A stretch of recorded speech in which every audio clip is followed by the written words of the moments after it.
بسم الله الرحمن الرحيم. ujeedu magacaabis iyo isku bedel xubno golo wasiir.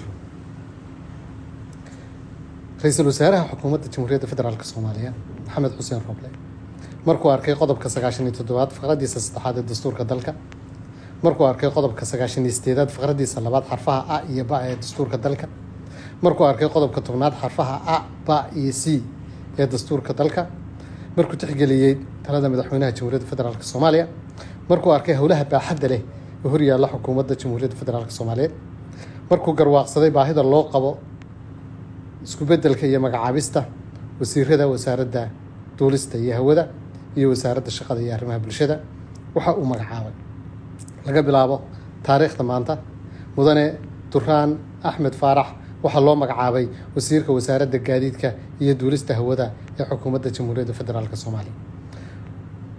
mudane Maxamed Cabdulaahi Salaad Omar waxaa loo magacaabay wasiirka wasaaradda shaqada iyo arrimaha bulshada ee Jamhuuriyadda Federaalka Soomaaliya. wasiirada cusub ee gaadiidka iyo shaqada waxaa la farayaa inay sida ugu dhaqsaha badan ula kala wareegaan xilka. waa mahadsantihiin.